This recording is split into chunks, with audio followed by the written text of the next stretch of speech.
No women so pretty any place in the world. Skin like amber velvet, soft and smooth. The first time the camera truly found Randolph Scott, it didn't need him to speak. It needed him to stand. Tall as a ridgeline, jaw set like quarried stone, eyes carrying a private weather. He could cross a room and the scene would shift, as if a door had opened and a colder wind had entered.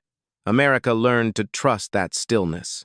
On the screen, it meant something would be set right, even if it cost blood or love to do it. But before the long shadow and the saddle, there was a Carolina boy who learned composure the way other kids learn the piano. A boy raised on etiquette and artillery.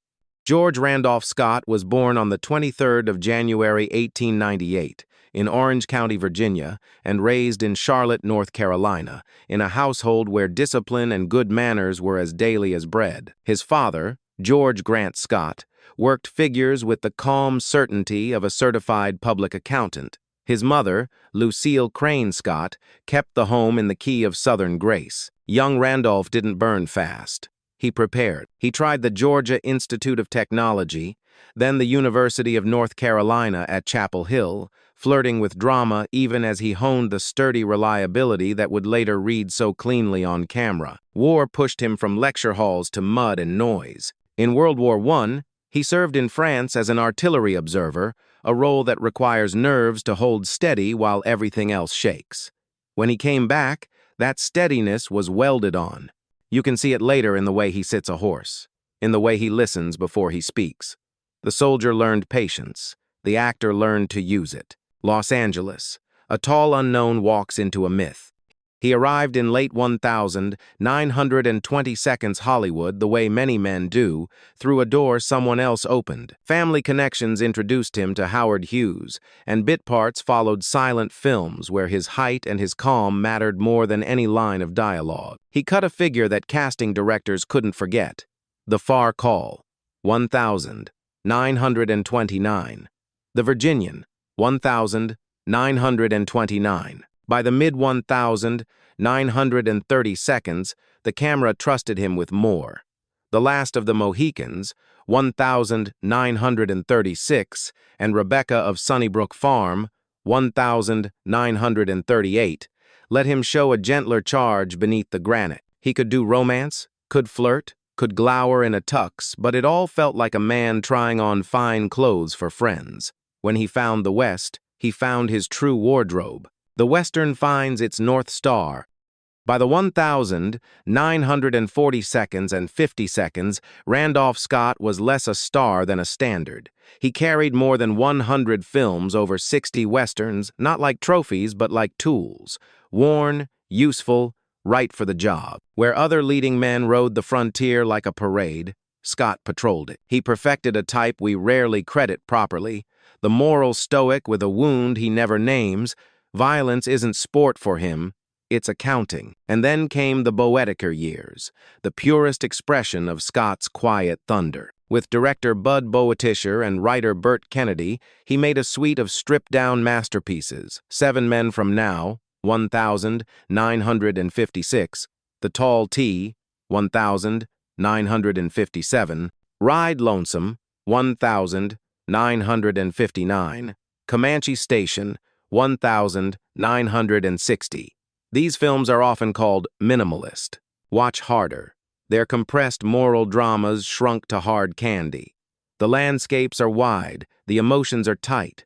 Scott stands at the center like a weathered court of last resort. No speeches, no swagger, just a code with spurs. He wasn't the only sheriff in town. John Wayne boomed and blazed. The camera loved his roar. Scott worked in a lower register, restrained, introspective, and in doing so proposed an alternative frontier masculinity, less boast than vow. You can feel that lineage later in Clint Eastwood's Silences, in the way Scorsese lets a man's guilt flicker across his face like heat lightning, in the moral puzzles Tarantino sets without telling you where to stand. Scott taught them that stillness can be action. The savvy rancher behind the star. Here's the part the posters don't teach. Randolph Scott read contracts like trail maps. While peers chased the next marquee, he invested oil, real estate, sound decisions, and wrote himself a rarity in Hollywood. an honorable exit. His last ride, Ride the High Country, 1962, paired him with Joel McCrea as two aging lawmen in a world turning young and crooked. It is an elegy disguised as an adventure. The line between the character and the man is hair-thin. When he tipped his hat in that film, the audience understood. He was saying goodbye for real. No Academy Award ever visited his mantle. It didn't need to. Respect is a subtler currency, and Scott minted it in abundance on time to set, generous to crews, allergic to fuss. He left the stage with his myth intact and his accounts in order. As cowboy endings go, that's the dream. 2 rings, 1 sanctuary. Scott's personal life kept a gentleman's privacy.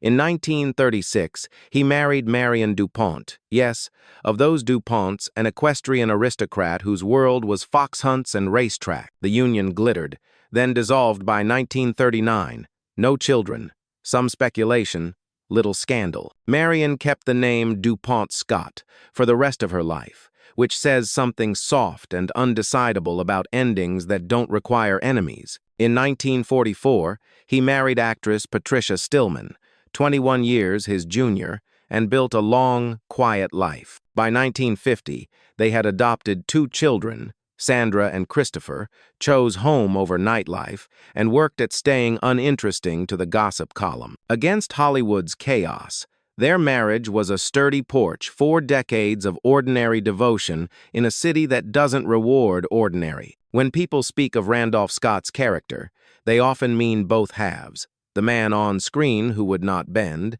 and the man at home who would not wander. The House with the Locked Door, Hollywood's Closet, Old Rules, and the 6 Names. Now we step carefully. Old Hollywood spoke in euphemisms. Roommates, confirmed bachelors, photos of domestic ease captioned with a wink wide enough to swallow truth. This was not a harmless game.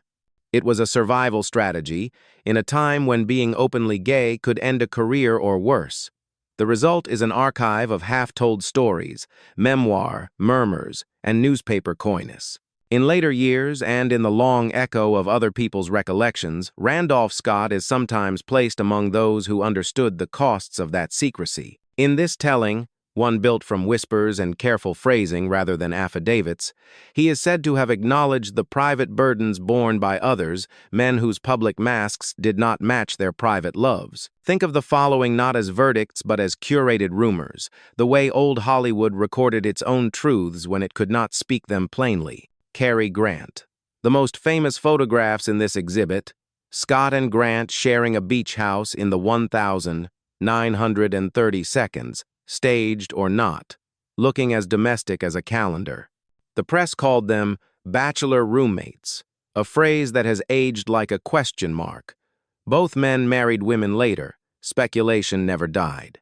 What remains undeniable is a closeness that outlived the tabloids and a tenderness in the pictures that refuses to be filed under publicity. Montgomery Clift.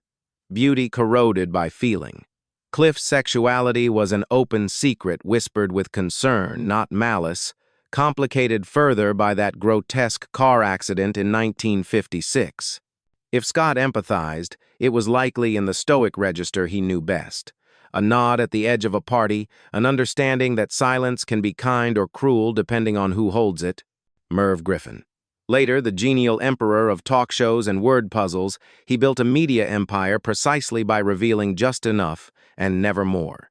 In that calculus, privacy wasn't coyness, it was corporate armor. Jim Nabors, America's Gomer Pyle, who spent fame's high noon deflecting a nasty urban legend and finally, late in life and law, married his partner. Imagine what it takes to play gentle for the world and still keep the essential parts of yourself out of reach.